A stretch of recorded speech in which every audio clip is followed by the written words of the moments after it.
Soy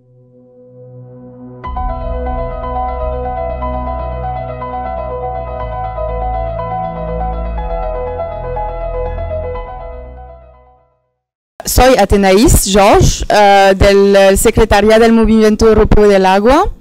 Al lado de eso trabajo para una organización ambiental en Bruselas, entonces mi trabajo cotidiano es hacer que los políticos no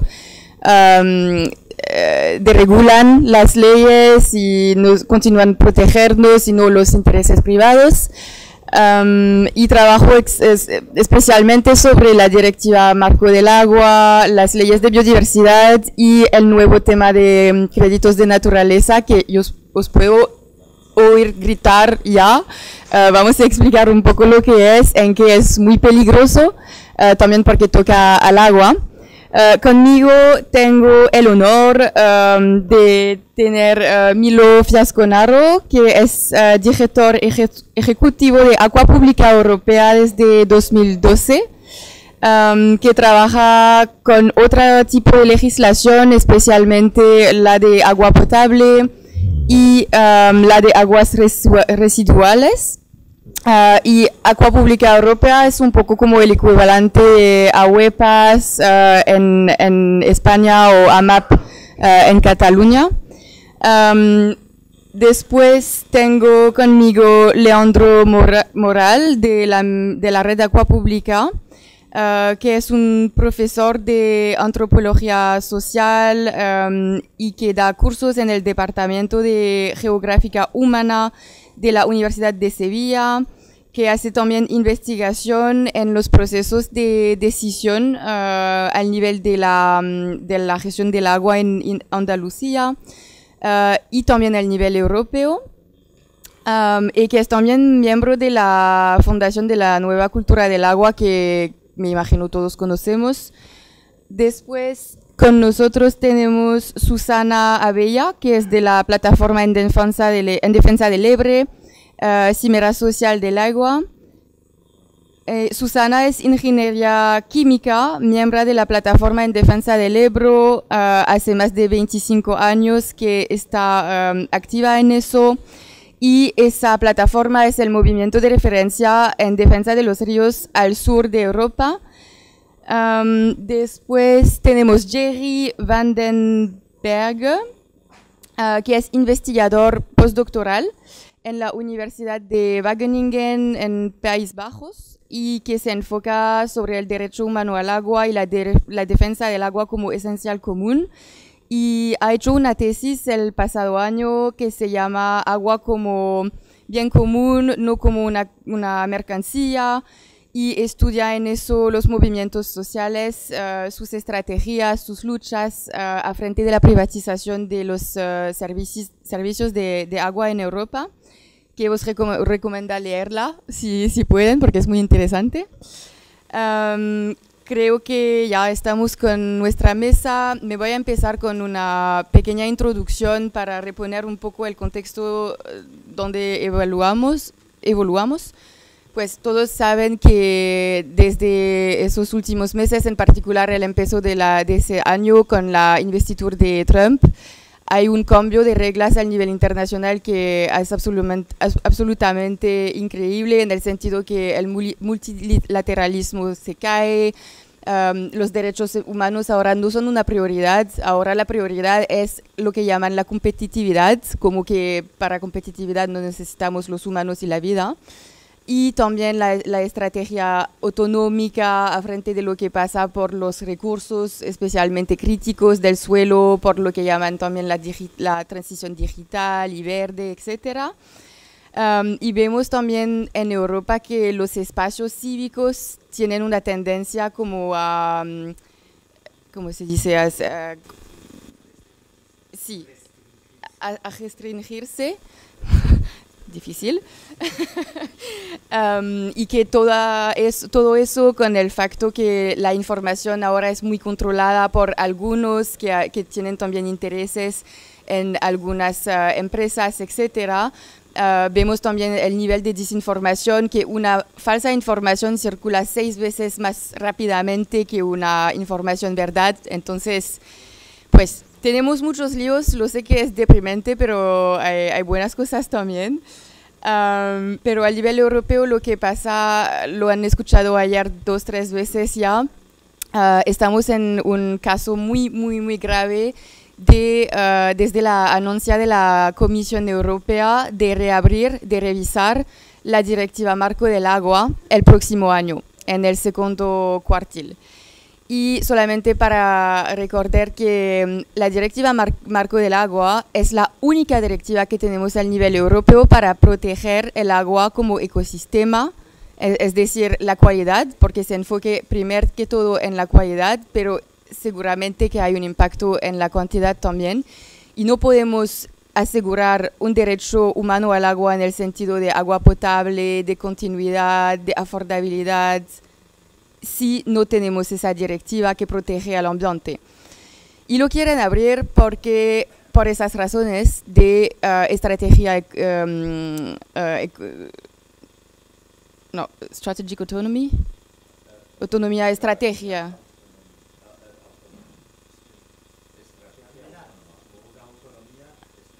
Autonomía estratégica, gracias. Porque que hay que reabrir las minas, hacer minería para extraer en el suelo todo lo que necesitamos para, no lo dicen de esa manera, pero para la remilitarización también. Y entonces es como, el riesgo es que si la abrimos de nuevo, después cada sector, cada industria se va a ir y preguntar que ponemos más derogaciones, etcétera, y entonces lo que va a quedar es el papel. Todos los principios que son fundamentales, como no deterioración, si un estándar de no cumplir sale y se cambia la categoría y no podemos decir que el agua es en buen estado, todo eso va a desaparecer.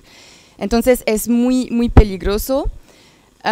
Y eso es parte de como un proceso global de deregulación de todas las garantías sociales y ambientales que tenemos. Hay una procedura que se llama Omnibus a nivel europeo que permite a la Comisión de tomar todas las leyes que le interesa, ponerle en ese Omnibus y hacer como amandarlo de manera más rápida, es decir, también sin evaluación de impacto y sin consultación.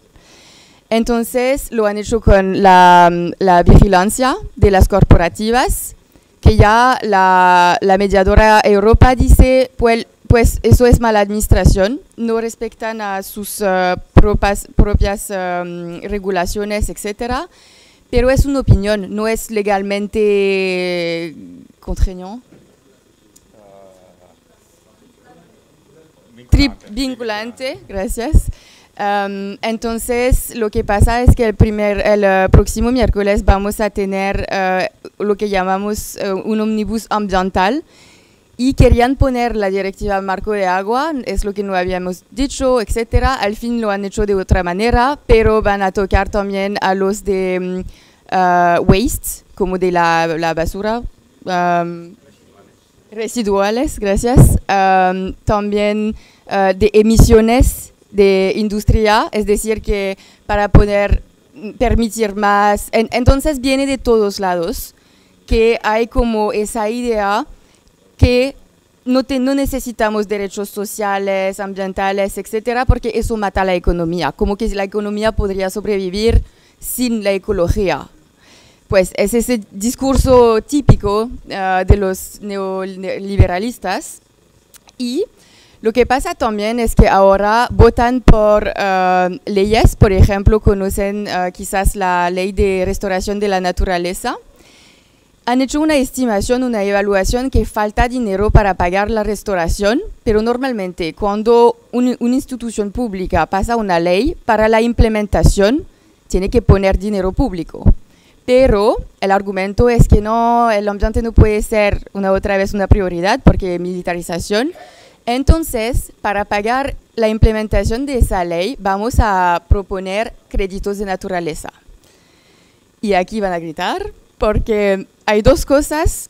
Primero, se llama crédito de naturaleza y no crédito de biodiversidad, porque eso incluye biodiversidad y agua. Segundo, lo hacen porque desde 2022 al nivel internacional empezaba especialmente con Francia y Estados Unidos, no, UK, Reino Unido, y que esos países hacen como la promoción de esos mecanismos. ¿Cuál es un crédito de naturaleza? La idea es que decimos que alguien que tiene un poco de tierra hace un proyecto de restauración, se puede tomar un certificado y después un crédito que puede poner sobre un mercado y recibir el dinero. Y eso en teoría serviría a las empresas que quieren contribuir, etc. Lo que vemos es que no hay ningún modelo que existe al momento que no es una compensación. Entonces lo que pasa es que primero de todo es un permiso a la destrucción, porque yo destruyo, después me tomo el crédito y lo puedo vender, es decir que es un incentivo positivo para destruir. Segundo, hay muchos líos de gobernanza, seguramente, porque eso es como al nivel de inigualdad, es que para hacer un proyecto hay que tener la tierra y va a poner más presión sobre los precios que hacemos de la tierra, que va a crecer la privatización de la tierra y también crecen las inigualdades porque no sé cuántas personas aquí son propietarios, pero obviamente, por ejemplo, mi generación, no creo que nunca vamos a estar. Entonces, ese también es sobre la base de la propiedad, como del derecho a la propiedad, que ya tendríamos un poco que como challenge, ¿no? En el 2023 en Cataluña tuvimos una sequía muy importante y bueno, todos los movimientos sociales de Cataluña nos unimos, auspiciados por Ingenieros Sense Fronteras y Aigües Vida, en la Cimera Social del Aigua. Y bueno, era un poco hacer ese trabajo tan necesario de red y de unidad para abordar un problema como era pues la sequía, pero no solo hablando de la sequía, que el problema de abastecimiento de entorno metropolitano, sino también poner en evidencia otros problemas que tenemos, como por ejemplo tenemos el problema en Cataluña de los trasvases de agua en camiones que se hacen desde los manantiales de las zonas de las Guillerías, del Montseny, y que son los grandes ignorados, o la contaminación por purines que se carga todas nuestras fuentes, o ¿por qué no?, también el trasvase del Ter a Barcelona. Todas estas problemáticas, de alguna manera, juntamos a todos los movimientos sociales y hicimos una presión ciudadana en el gobierno para que pues no perpetuara los modelos que siempre hay en los momentos de crisis. En un momento de crisis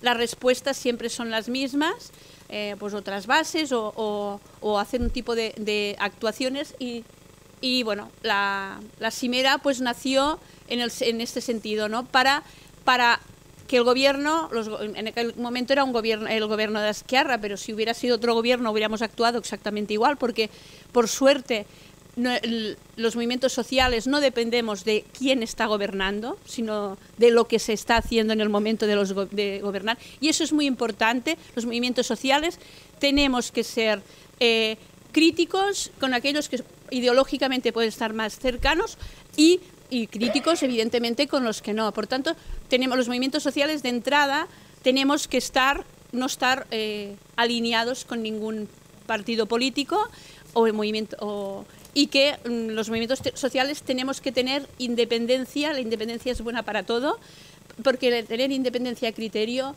es básico para avanzar. Y no sé, ¿qué tal? ¿Cómo tenemos esto? ¿No? Tenemos un lío, creo. Un lío, un problema. El lío hay que cambiarlo por problema. Porque un lío es una cosa, esto es un lío. Bueno. Sí, y un problema es esto. Bueno, mira, la primera diapositiva que yo tenía, la primera diapositiva que yo llevaba era el mapa de Cataluña, ¿vale? En Cataluña, que estamos al final del triángulo que os he mostrado antes, tenemos, por un lado, una parte de Cataluña, que es la mitad de Cataluña, que llamamos cuencas internas de Cataluña, y llamamos cuencas internas porque todos los ríos que hay en esa zona nacen y mueren en Cataluña, por eso se llaman cuencas internas. Y otro lado, la otra mitad, la que da más hacia la península, que es la cuenca del Ebro, ¿vale? Y es una cuenca que nos une, o sea, que nos une con, pues, toda la resta del río Ebro. El río Ebro pasa por 9 comunidades autónomas y la última comunidad autónoma donde pasa es Cataluña. Entonces, ese trozo es lo que nosotros llamamos la cuenca catalana del río Ebro y que sería donde geográficamente estamos nosotros al final de desembocadura. Ay, no está, pero bueno, sigo con la presentación, porque vale la pena tirar adelante, ¿no? Bueno, entonces, en mi mapa estaba partido la cuenca Cataluña por la mitad, cuenca del Ebro hacia el este y hacia el oeste, perdón, es que soy disléxica, y cuenca del este y cuencas internas hacia el mar Mediterráneo, hacia el este, ¿vale? Y ahí, bueno, la cuenca del Ebre pasa por la provincia de Lleida y por y Tarragona. Somos dos cuencas totalmente diferentes en muchos aspectos. La cuenca del Ebre catalana tiene muy poca población, el 8% de la población de toda Cataluña, tiene bastantes más recursos hídricos que el resto de la cuenca, o sea, que cuencas internas, porque tenemos los grandes afluentes del Ebro, como son el Segre, las Nogueras y el Cinca, que nacen en el Pirineo, sí, lo he dicho bien, y es una cuenca eminentemente agrícola. Agrícola, hoy más que agrícola, cerdícola, porque tenemos una industria del cerdo, del cerdo y de la, ¿cómo se llama? El presec de importación, como los cultivos de frutos dulces, ho he dit bé? Frutales, això. No, los frutales para la importación afuera, ¿no? Entonces, tenemos una dependencia agrícola total. Y nuestra gestión administrativa es la Confederación Hidrográfica del Ebro, compartida con 9 administraciones. Y por otro lado, tenemos cuencas internas de Cataluña, donde hay el 92% de la población, unos 7.300.000 habitantes, y muchos menos recursos, y el agua, básicamente aquí, si en Cuenca del Ebro el 95% era agua de uso agrícola, aquí el 44% es de uso doméstico, el 20% es uso industrial y el 36% es uso agrícola. Es una anomalía porque normalmente en todas partes la parte agrícola tiene el máximo consumo, en cuencas internas no.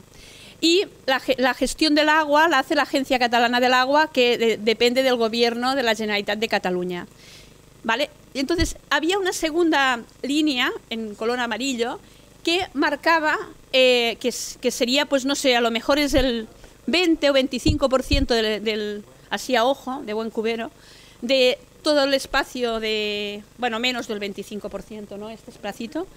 Que es la zona donde tenemos el problema, que es el entorno metropolitano o entorno a Barcelona, la zona que llamamos, nosotros la llamamos de la red Ter Llobregat, ¿vale? Bueno, esto en el mapa era más fácil de explicar, pero bueno, sigo explicando las diapositivas que tengo. En cuencas internas, que es donde me voy a centrar, a partir los datos que voy a exponer, todos son a partir del plan de gestión de cuencas internas de la Generalitat del 2022-2025, es decir, el plan que se hace por la Directiva Marco del Agua, y otras diapositivas que ha presentado la ACA, o sea que los datos que hay son suyos.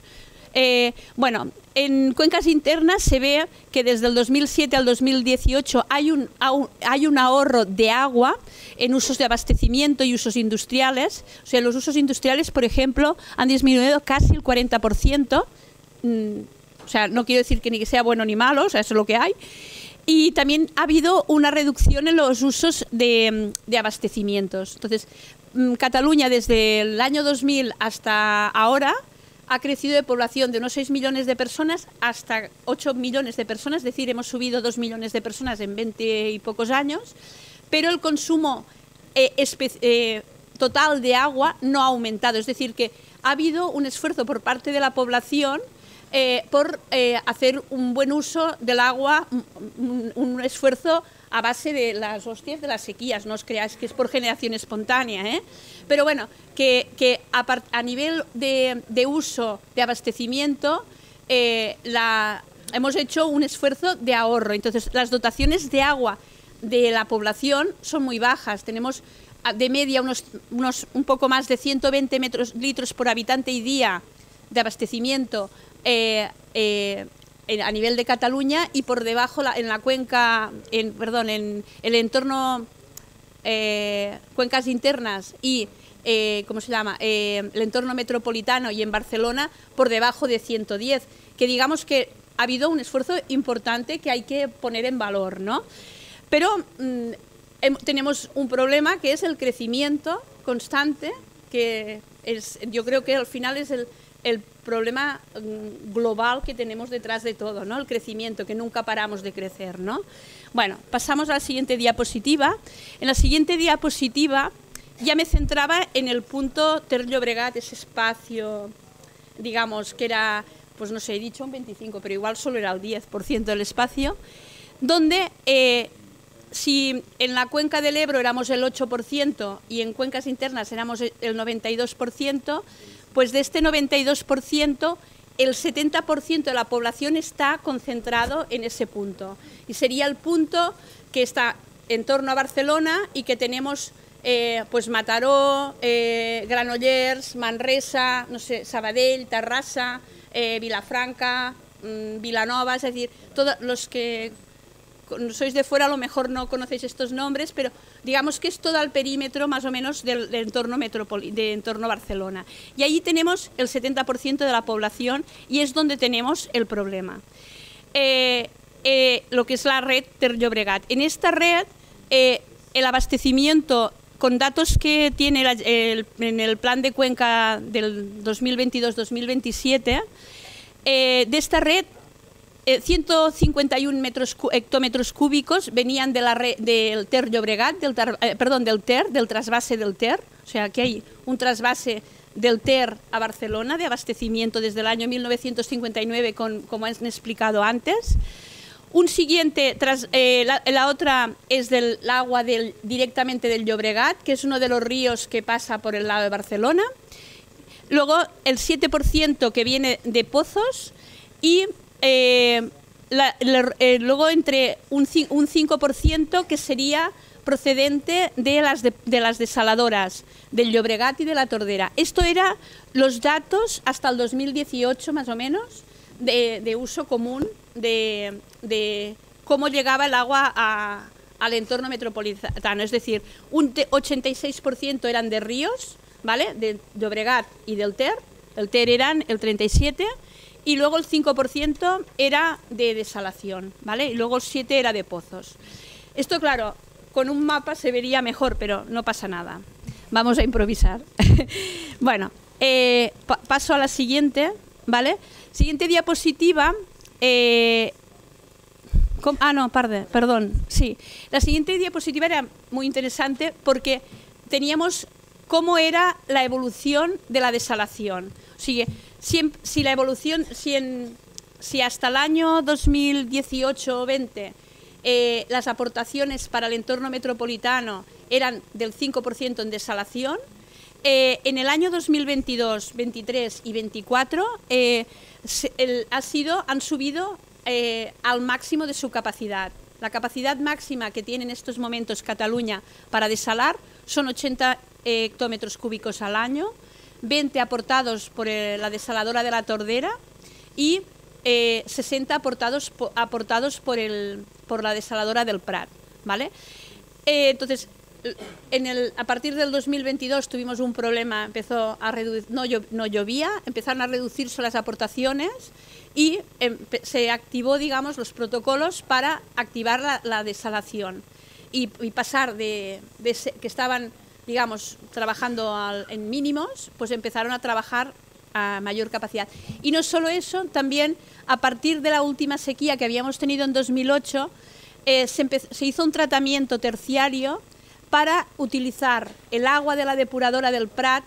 La depuradora del Prat depura el agua de todo el entorno, de una zona importante de Barcelona, y esa agua va directamente al mar.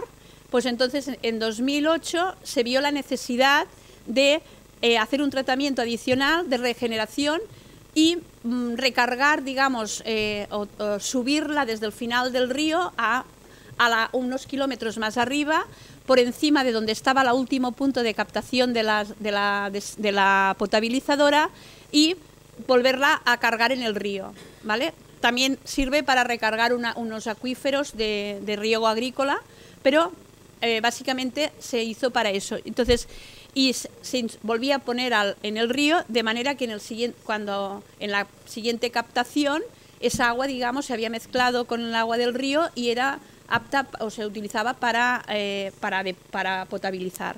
Esta cantidad de agua también subió a 80 hectómetros cúbicos, ¿vale? Entonces, si Cataluña al año para abastecimiento estaba utilizando unos 400 hectómetros cúbicos, cuencas internas me refiero, pues 80 venían de la desalación en el año 2023 más o menos, y 80 más de agua regenerada, ¿vale? O sea, es decir, que la sequía no es, como todo momento de crisis, son momentos para que las cosas se implementen, las cosas que pueden ser necesarias se implementen.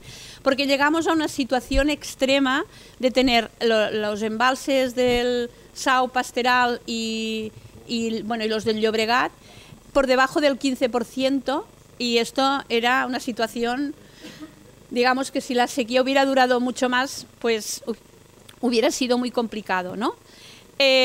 Pensar que también los embalses están o sea, una cosa es el valor que tienen teórico, pero luego hay muchos sedimentos, es decir, que a lo mejor ese 15% no es un 15% de capacidad, es un poco menos. Bueno, ¿sí? Bueno, esta me la salto, ¿vale? Entonces, vamos la estrategia catalana de resiliencia, por un lado, planteaba actuaciones en cuencas internas, las actuaciones en las cuencas internas. Por un lado, plantea para el entorno metropolitano, que lo explico después, pero primero explico el resto de cuencas. En la zona norte, en la zona de Girona y la zona de la Costa Brava, la estrategia es nuevas desaladoras, ¿vale? Por un lado, ampliar dos desaladoras que ya están en Ampuria, Blava y Roses, que es para la zona de la Costa Brava.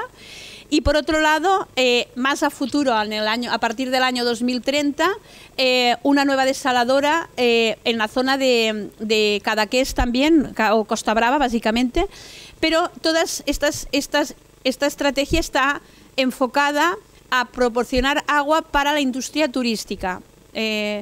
No van a resolver el problema de la agricultura o los usos ambientales. Y en la parte del sur, la estrategia está enfocada a resolver un problema histórico que hay en el río Siurana y en el tramo bajo, y es reutilizar el agua de la depuradora de Reus para usos agrícolas. Y nuestra estrategia como colectivos ha de ser que el trasvase actual que hay de un río pequeñito que se llama el Siurana a Riudecanyes, anularlo. Va a ser nuestro objetivo de los próximos años. Como movimiento social tiene que ser parar un trasvase, bueno, uno no, dos, ¿vale? Pero bueno, de momento el trasvase del río del Siurana tiene que ser el objetivo, y esto se puede conseguir a partir del agua regenerada de una depuradora. Y ahora ya me centro en la parte del Ter Llobregat. Bueno, esta mapa no vais a ver, no, claro, si no tenéis mapa, ahora que pienso. Bueno, la estrategia catalana, el objetivo del 2031 para Cataluña es poner encima de la mesa 280 hectómetros cúbicos más de agua, que se sumarían a los 400 y pico que utilizamos ahora, ¿vale? Hasta el 2026 una parte de estas aportaciones serán por cambios de usos en potabilizadoras y aprovechar nuevos pozos, ¿vale? Que serían unos 30 hectómetros cúbicos hasta el 2026. Hasta el 2028 se ampliarían unos 30 y pico más, hasta 68, y parte de estos usos serían a partir del agua regenerada de las depuradoras que hay en Sant Feliu, que está en el río Llobregat, muy cerquita de Barcelona, y Gavà, que también está muy cerquita de Barcelona, y Mataró, ¿vale? Es decir, las 2 o 3 grandes depuradoras fuera de Barcelona, sería recuperar esta agua regenerada, pues para volverla a enviar o bien a acuíferos o bien al Llobregat. Del 2028 al 2030 habrían también mejoras en la potabilización, otra nueva de área de regeneración en Sabadell, y aparece la desaladora de Tordera. La desaladora de Tordera, que ahora ya tiene 20 metros cúbicos, se ampliaría 60 hectómetros cúbicos más. Y del 2030 hasta adelante se pondría en marcha, o se plantea poner en marcha, la regeneración del agua de las depuradoras de Barcelona de la zona del Besòs, ¿vale? Que sería otra gran aportación. Bueno, en total, esto con un mapa me hubiera sido más fácil explicarlo, pero en total la estrategia catalana es poner 280 hectómetros cúbicos más de agua. Nos dicen que para depender menos de la lluvia, bueno, está bien que tengamos que depender menos de la lluvia, entonces, pero 280 metros cúbicos más de agua representa dar agua para 3.800.000 habitantes, esto con una dotación de 250 litros, que es mucha. Entonces, tenemos dudas de para qué es, realmente para qué es, ¿no? Entonces, como movimientos, en el caso de la regeneración, creo que tenemos que estar todos de acuerdo. La agua regenerada es un agua que hoy va al mar. El agua regenerada de las zonas costaneras, de la costa. El agua regenerada de los ríos de la zona interior es agua que hoy sirve de caudales ecológicos a los ríos. Por tanto, no deberíamos estar de acuerdo con, bueno, que en que se regenere sí, pero en que esa agua pase para usos agrícolas o usos de abastecimiento, no, porque irá en contra de poder cumplir los caudales ecológicos, porque hoy en día esta agua está cumpliendo esa finalidad, por tanto no podemos seguir poniéndole presión. Pero el agua de la zona costera que va al mar, nosotros somos de un sitio que decimos que el agua de los ríos no se pierde en el mar, pero el agua depurada sí que se pierde en el mar, porque es agua que hemos usado y que la podemos volver a usar. Por tanto, todas las poblaciones costeras que tengan unas depuradoras de envergadura puede servir como agua nueva, digamos,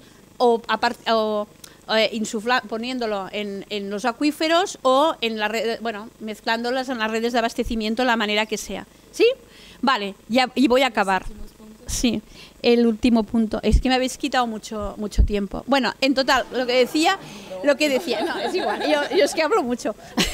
Es decir, que la estrategia catalana, por una parte, va a la regeneración, que creo que tenemos que estar de acuerdo, y lo que tenemos que, y también modernizar instalaciones, eso podemos estar de acuerdo, pero bueno, la parte de la desalación solo puede ser útil, o debería solo utilizarse en aquellos momentos de crisis como ha pasado ahora en el 2022, 23 y 24 por la sequía. Porque si nuestro abastecimiento depende de la desalación, nos va a pasar que en la próxima sequía habremos ampliado tanto los usos que no tendremos, digamos, la caja de ahorros de agua o la otra fuente de suministro que nos permita trabajar. Y mi última diapositiva estaba ligada con nuestra problemática como en el Delta del Ebre. En Cataluña tenemos en este momento 3 trasvases. El trasvase más antiguo es un pequeñito que os decía antes, del Siurana al Riu de Cañas, que es el que tenemos como objetivo eliminar cuando esté en marcha la regeneración de la depuradora de Reus. Y el segundo trasvase importante que hay es el del Ter. El Ter, como antes ha explicado nuestro compañero, pierde prácticamente todo su caudal porque se trasvasa a Barcelona, es casi el 40% del agua que beben en Barcelona. Entonces, esto eran unos 150 hectómetros cúbicos años. El objetivo, bueno, luego otro trasvase que tenemos es el del Ebro hasta Tarragona. Entonces, en la diapositiva era que actualmente el gobierno no está planteando trasvases, pero tenemos el fantasma de los trasvases a partir de los movimientos, de los colegios de ingenieros, sean agrícolas, económicos o industriales, que plantean nuevos trasvases de conexión del Ebro a Barcelona, en diferentes, o del Segre a Barcelona. Siempre el objetivo es Barcelona, Barcelona, Barcelona. Detrás de todo esto hay un problema muy grave, que es el desequilibrio territorial. Entonces, porque, como decía al principio, el 8% de la población de Cataluña está en el 50% del espacio y está toda la población concentrada. Entonces, detrás de todos estos problemas de trasvases están el desequilibrio territorial y los trasvases no solo de agua. Cuando se va al agua, se van las oportunidades de desarrollo de los territorios. Y detrás de las oportunidades de desarrollo de los territorios se van la economía de esos territorios, se van las personas de esos territorios y se van, sobre todo, las personas con capacidad crítica de plantear nuevas oportunidades en los territorios, ¿no? Entonces, como colofón, que no lo veis vosotros, está una foto nuestra de una manifestación con nuestro nudo, que es nuestro emblema, y como animaros a no solo tenemos que estar en espacios como este, sino salir a la calle y movilizar a la sociedad, porque si la sociedad no está movilizada, no hay cambios. Y bueno, y poca cosa más, porque esta chica no me deja hablar más. No pasa nada, es broma. Muchas gracias. Creo que es bien interesante de ver que ahora también la Unión Europea hace la promoción de proyectos de pilotes para la estrategia, que al fin son para el uso del turismo, que no son usos como cruciales, y además con apoyo de la tecnología como desalinización, etcétera, pero sin tomar en cuenta los impactos ambientales, ¿no? Entonces, ya de nuevo con lo que había dicho Milo antes, creo que tenemos un claro caso de la contradicción entre la ambición ambiental y al fin que aparentemente es más otra vez para una cosa económica. Pero ahora vamos a cambiar un poco de tema con Leandro, que nos va a hablar de la transposición de la directiva de agua potable. Muy bien, pues muchísimas gracias, muchísimas gracias. Esto va por aquí, ¿no? ¿Me lo pones esto como, por lo menos que se vea? No, pero por lo menos que lo vea yo, ¿vale? Bueno, mirad, vamos a intentar ser muy sintéticos. Os vais a librar de todo un desarrollo muy farragoso que traía preparado en la presentación. De manera que el mensaje es oportunidades de la normativa. No es estrategia, no vinculante. ¿Ah, sí? Ah, bien. Ah, ¿sale? Vale, de acuerdo. Entonces las pasaré rápido. Las pasaré rápido. Sí.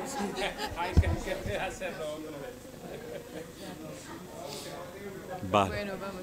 Vale. De acuerdo. Vale, entonces. Por favor. Bien, oportunidades de la normativa. La directiva marco, ¿qué quiere decir? ¿Que hable más fuerte? La normativa marco de agua, no digamos, comienza el cuarto ciclo de planificación. Están en España, en el Estado español, estamos muy al tanto Yo no sé, me falta información sobre qué pasa en otros países europeos. En Italia, por ejemplo. Aquí le damos mucha importancia. Luego nos llevamos unos revolcones tremendos. Pero todos sabemos que acaban de salir los esquemas de temas importantes. Y que en el año 2000, cuando se aprobó la Directiva Marco, sabíamos que en el año 2025 iban a estar a exposición pública con participación activa los esquemas de temas importantes del cuarto ciclo. Y el esquema de temas importantes significa qué problemas hay. No qué soluciones, qué medidas, qué problemas hay.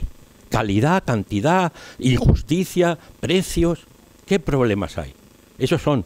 Y con participación activa 6 meses. Bueno, pero no voy a hablar de eso. Voy a hablar de la Directiva de Aguas Potables. Aprobada, vinculante. Bueno, vamos a ver, voy a hablar de la situación actual, año 25. Pero todos sabemos, porque lo hemos discutido en otros foros, el background del tema, la iniciativa Right to Water y otros elementos que pusieron en marcha la reforma de la Directiva de Aguas Potables en aquel momento. La elaboración de la directiva, que se aprobó finalmente en el 2000, 4 años de debates, de avances, de retrocesos, de movilización del movimiento europeo del agua, que dio lugar a una directiva que fue criticada aquí en España a través de la RAP, la Red Agua Pública, sufrió una crítica en la medida de que, no sé por cuál voy, en la medida de que no se precisaba explícitamente el derecho humano, la garantía del abastecimiento, el mínimo vital, la prohibición de cortes.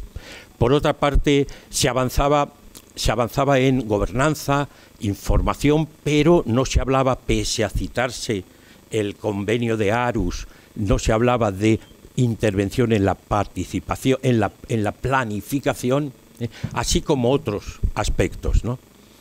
Estaba el siguiente paso, que era la transposición a la legislación de los Estados miembros. De eso voy a hablar. El Real Decreto 3/2005, no veo bien, me voy a poner las gafas porque no sé por qué diapositiva voy. El Real Decreto, aquí más o menos, sí. El Real Decreto 3/2005-2023, que supone la transposición. Me gustaría saber cuáles son los reales decretos, las normas, las leyes que han transpuesto la directiva a cada uno de los estados europeos. Esto es fundamental saberlo. Esto es fundamental saberlo, porque da la idea, el mensaje es que esto da un marco de juego, un campo de juego muy importante. Nosotros fuimos muy críticos con el proceso de transposición que comenzó en el año 2021 y terminó en el año 2023. Se presionó mucho por parte de la RAP y de las organizaciones que incluidas en ella, como AEOPAS y otras, Ecologistas en Acción, la Fundación Nueva Cultura del Agua. Pues se presionó el canal de Isabel II y otras organizaciones incluidas en la RAP, se presionó mucho. Cuando llegó al comité, a la Comisión Nacional de Aguas, por el que tiene que pasar toda la legislación, allí se votó en contra por parte de la Fundación Nueva Cultura del Agua, llevando la representación o el nombre de la RAP. Se votó en contra. El caso es que el texto siguiente, el que ya después del Comité Nacional de Aguas salió, ese fue en diciembre o así, en enero salió el texto definitivo, incluía mejoras interesantes, como por ejemplo la introducción de la expresión derecho humano al agua en una sección, no en el articulado, pero en una sección. En cualquier caso, seguimos teniendo una perspectiva crítica y de precaución por las dificultades que luego lo bueno que incluía fuera a materializarse. Bueno, estamos en la siguiente etapa, ya no la transposición, sino el desarrollo, la implementación de los contenidos de la directiva traspuesta a la normativa Real Decreto del Estado español. Y entonces, uno de los aspectos de esa implementación son esta batería de informes. La RAP estamos trabajando en uno de ellos, en el que tiene que hacer el Ministerio, y además esto como es europeo, es obligatorio, políticamente obligatorio, ya no solamente oficial, institucionalmente, sino políticamente obligatorio para el movimiento en cualquiera de las naciones del Estado español. Uno que es el que tiene que hacer el Ministerio de Derechos Sociales, que ni se habían enterado bien. Les hemos convencido que lo tienen que hacer. Se lo estamos haciendo. 3 reuniones, y la próxima online ya será 3 reuniones presenciales, en el que, por ejemplo, Dante se ha trasladado de Barcelona allí, y ya tenemos la versión final de un documento de 57 indicadores, cada uno de los cuales analizado por qué lo ponemos, muchos de ellos la propia directiva, el propio Real Decreto 3/2023 los incluye. Otros los propone el equipo de la RAP, cierta documentación, bibliografía correspondiente. Analizada la dificultad, analizada el carácter, la mayor o menor importancia, etcétera. Y asumido por este ministerio, que por otra parte lo tiene que presentar en Bruselas en el año 28, pero tiene que levantarlo a escala local durante el 26 y el 27. Y ese informe incluye, hay otros muchos, como habéis visto, importantísimo, sobre pérdidas, leakage, sobre pérdidas. Es el ministerio que ya está. De hecho, tenía que haberse presentado el primer informe el 1 de diciembre, ya está. Lo van a presentar al Consejo, la palabra es Consejo, Consejo Nacional del Agua, ahora, el día 18, y lo presentarán. Pero atención, ese es el primero.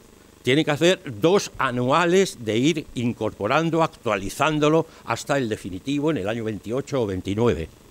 Pero al mismo tiempo otro aspecto de la directiva, que nosotros como estamos en el derecho humano le hemos prestado menos atención, pero es importantísimo. Zonas de captación que ya están incluidas en la directiva marco, pero ahora se fortalece. De hecho, eso ha supuesto, en el caso de España, ha supuesto que el Real Decreto 3/23 han renunciado a incorporar todas las transformaciones legales que exige la nueva y mayor rigurosa fiscalización del estado de las masas de agua de las que procede el agua para abastecimiento, y ha habido una reforma del reglamento del dominio público hidráulico, una nueva reforma importante.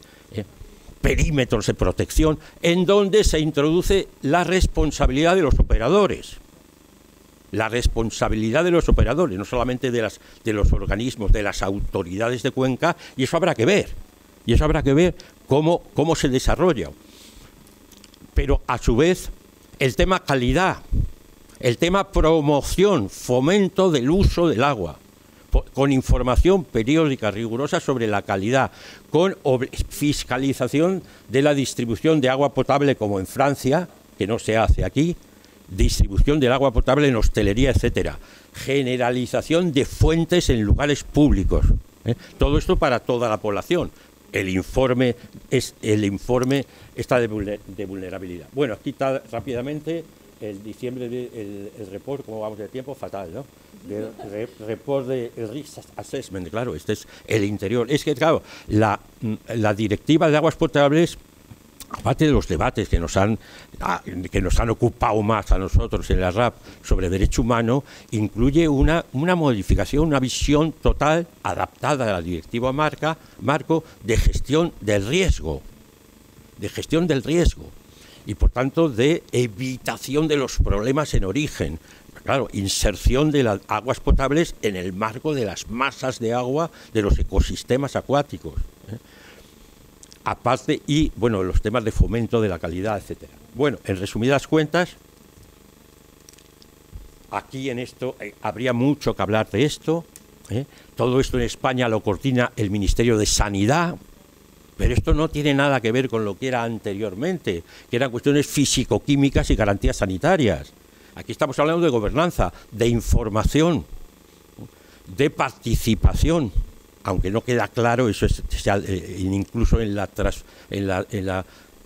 traslado a ese decreto, Real Decreto Español, tampoco se avanza mucho en esto de la participación, sobre todo en planificación, pero sí en información. Lo que plantea, obviamente, es un cambio del sistema de información existente, que es muy mediocre e insuficiente totalmente para responder a estas nuevas demandas. Claro, todo esto, como decía, requeriría que todo esto va a depender de la fuerza de los movimientos. Todo esto va a depender de la fuerza del movimiento, como la Directiva Marco de Agua. 6 meses de participación activa. Si no hay actividad, ¿qué coño va a haber 6 meses de participación activa? Pero claro, donde hay, yo me imagino el observatorio de Terrassa diciendo, señores, a ver, porque esto lo tiene que hacer el ministerio, pero lo tiene que hacer a nivel local. La empresa de aguas, el operador, tiene que dar la información sobre vulnerables. Vamos a pasar al tema vulnerable, que quizá es el que más nos afecta, ¿no? Que es el Ministerio responsable de Asuntos Sociales, un informe nacional de acceso al agua potable, las medidas adoptadas para mejorar el acceso del agua potable, los porcentajes de población que no tienen ese acceso, o mejor dicho, que lo tienen, por tanto, se deduce lo contrario. Aparte de estas adendas donde se inventarian todos los informes de estos diversos aspectos, luego en el articulado, en esa sección 2, en la que aparece Derecho Humano al Agua, la sección 2 titulada Derecho Humano al Agua, 2 puntos, cantidad y acceso. Ya la expresión derecho humano no aparece en los artículos que están en esa sección, 9, 10 y 11. Bueno, señores, veamos las cosas en positivo. Llevamos 4 años trabajando, 4 no, porque eran 3 antes de la aprobación y 5, 8 años esforzándonos porque esto mejore. Pero bueno, hay aquí en este articulado, en esta sección 2, el artículo 9, cantidad, el artículo 10, calidad, fuentes, control de oferta de agua potable en hostelería, restauración, etcétera, y 11, sectores vulnerables, identificación, medidas a adoptar, seguimiento de la operatividad de esas medidas. Eso lo tienen que hacer ya el Ministerio de Asuntos Sociales. Yo creo que se va a poner a ello por la tabarra, por el trabajo que hemos hecho al frente de la comisión Gonzalo Marín, que no puede estar aquí, pero al que todos conocéis, la tabarra que le estamos dando con el asunto, ¿no? Bueno, el informe ese ya termino, con alguna característica del trabajo que les hemos hecho, el trabajo específico de la RAP, promoviendo, facilitando las tareas asignadas al Ministerio de Asuntos Sociales. Tenemos la ventaja de que había un Ministerio de Consumo y un Ministerio de Asuntos Sociales, y se han fundido, con lo cual se unifican las competencias en cierta manera, ¿no? Y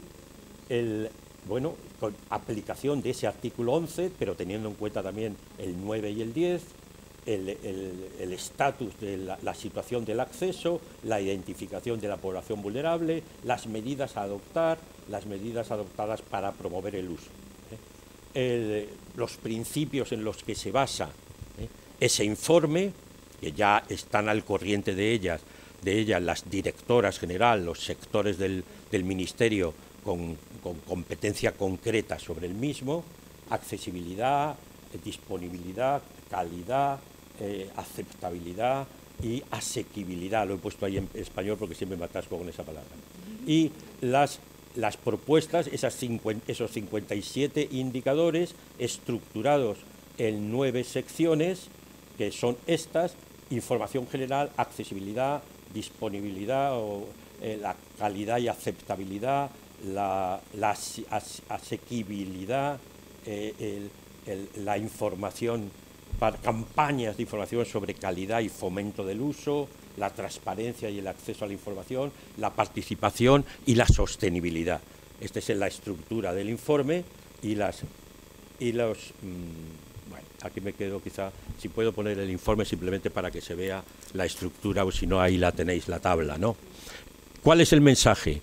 ¿Qué pasa con lo de las pérdidas? Hombre, pues eso nos queda más lejos a la RAP, que es una defensa del agua pública, los aspectos de derecho humano, todo eso, pero son importantes también, porque van a incidir en costes y, por tanto, en tarifas.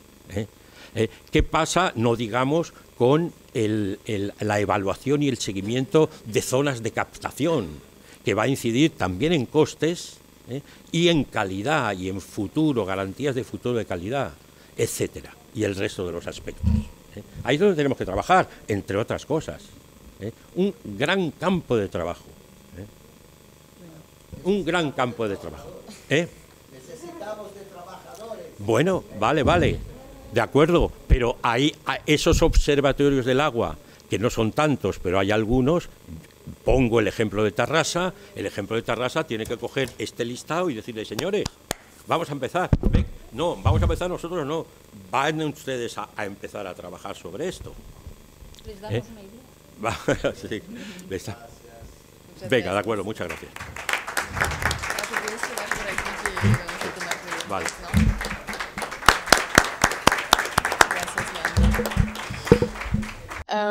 Pues también interesante que algo que he olvidado mencionar antes es que en el ómnibus ambiental quieren también incluir la directiva Inspire. No sé si conocen, es como lo que regula la obligación de los estados de poner a disposición de la población datos geográficos al nivel ambiental.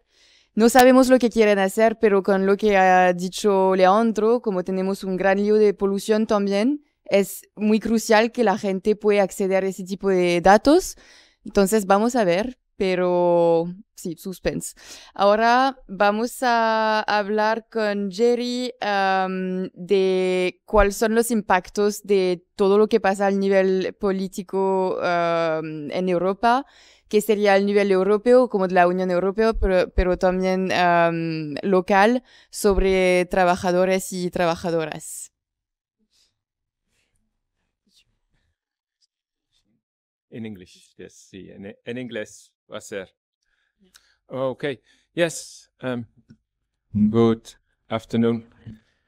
Muy bien, buenas Thank you, tardes. Athenaeus, thank you all for being here. Gracias a todas y a todos por estar aquí. Yo estoy encantado de ver a tanta gente y ver tanta gente que no conozco por nombre, pero los conozco por la organización o el grupo al que pertenecen. Y me llamo Jerry. Yo soy de los Países Bajos y estoy aquí primero como investigador. Hago investigación en la universidad sobre proyectos de restauración de ríos y también es un proyecto de investigación con la Universidad de Girona, de Valencia también, de Turín y otra en Italia y otra en Francia, en Lyon y en Montpellier también y también este es, si queréis, esta es mi persona como investigador en ciencias sociales y soy representante de los trabajadores en los sindicatos, en el partenariado, en la alianza GWOPA de las Naciones Unidas sobre operadores de agua, que es una alianza entre operadores de agua y otras organizaciones que existen y que trabajan en el sector del agua para poder avanzar hacia el objetivo de agua para todas. Y GWOPA promueve la cooperación internacional entre las operadoras de agua y con las organizaciones que proceden del gobierno, de la sociedad civil, que trabajan en la gestión del agua y también en los servicios relacionados con el agua. Y también dos cosas. Yo, cuando empecé a preparar mi presentación, miré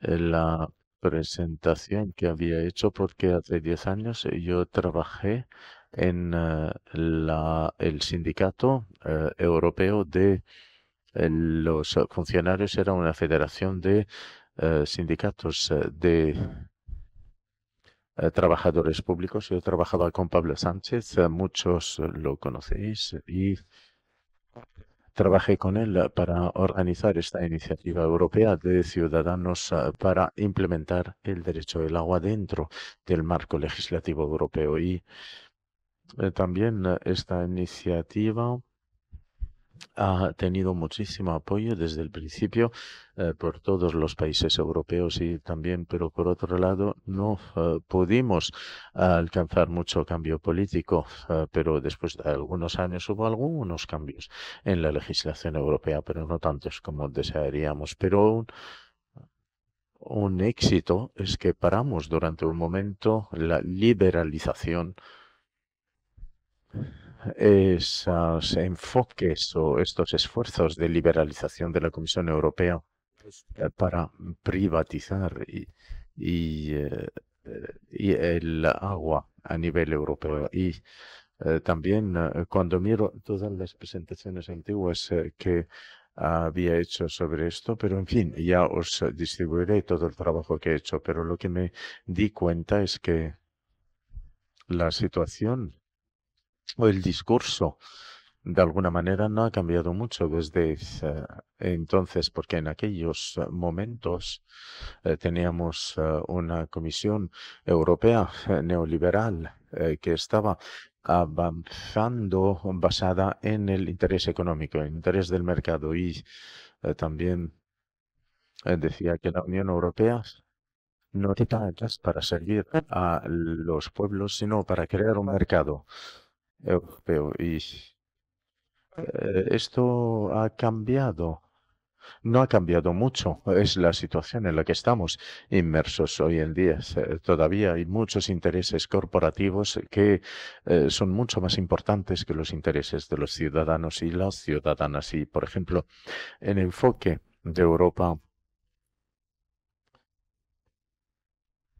siendo una economía competitiva, en vez de que Europa fuera una economía solidaria o social. Y entonces miran a las personas como consumidoras, no como seres humanos, personas que están preparadas para pagar y para pagar cada vez más, para poder acceder para poder reducir el uso del agua en vez de hablar de mejorar el acceso al agua y hacer que los grandes usuarios del agua, los grandes contaminadores, que paguen por el agua para que los ciudadanos puedan beber, y sobre todo la industria farmacéutica, agroalimentaria. Y esta situación ha cambiado mucho. Y una de las cosas que he visto también cuando lo estudié desde la perspectiva de los trabajadores, y entonces era que, primero, permitidme hablar de la perspectiva de las trabajadoras y los trabajadores. Y entonces, ¿cuál es la posición de los trabajadores también en el sector privado y en el sector público? Porque yo creo que no hay muchas diferencias en sus papeles, también en sus necesidades. Y entonces, por ejemplo, en el sector del agua, pues quieren asegurarse de una calidad de servicios del agua para todo el mundo, y entonces tienen que implementar el derecho humano al agua, pero también juegan un papel también para luchar contra el cambio climático, en mitigación por un lado y en parar también el calentamiento global y también tienen también un papel muy importante en la adaptación, adaptarse al cambio climático, porque sabemos que está cambiando y entonces tenemos que trabajar para hacer frente a ello. Y también tienen un papel para poder avanzar en el concepto de agua para todo el mundo, que es un agua que está abierta, que es posible para todo el mundo. Y entonces, para poder llevar a cabo un trabajo, necesitan convenciones colectivas, necesitan que haya respeto de los derechos de trabajadores, la seguridad también de los trabajadores. Y lo que necesitan también es una formación y educación también. Y entonces, si miramos estas responsabilidades y estos derechos, y entonces esto no está restringido a los trabajadores en el sector del agua, pero a todos y todas, porque todas y todos tenemos un trabajo y un papel que jugamos en nuestras sociedades y también. Y entonces, ¿cuáles son los problemas a los que nos estamos enfrentando? ¿Cuál es la realidad como la veo ahora, como existe ahora, como existió hace 10 años? Y entonces vemos una política a nivel nacional y a nivel europeo. Son políticas que tienen que ver con la desregularización. Menos reglas. ¿Por qué menos reglas? Porque las corporaciones quieren menos reglas y vemos que la contaminación es gratuita. Estaba gratuita hace 10, 15 años y sigue siendo gratuita. Y entonces la Comisión dice que el contaminador tiene que pagar, pero en la realidad no pagan las corporaciones. Nosotros pagamos por esta. Vemos la contaminación en todas partes. La industria química no paga por esto. Es nuestro problema. Nosotros estamos pagando. Serían las compañías las que tendrían que ver cómo pueden sacarnos de este embrollo. Y vemos la explotación también de la naturaleza, la explotación de los recursos hídricos, no solamente los recursos hídricos, sino también en cualquier parte. También la agricultura está explotando también todos los recursos, la industria también, y entonces a todos los niveles en Europa y a nivel local también vemos que los intereses corporativos son los que prevalecen y hacen lo que quieren y entonces los sindicatos están sufriendo para para defender los derechos de los trabajadores y para hacer que los contaminadores paguen, para proteger a las personas y para proteger a la naturaleza también. Y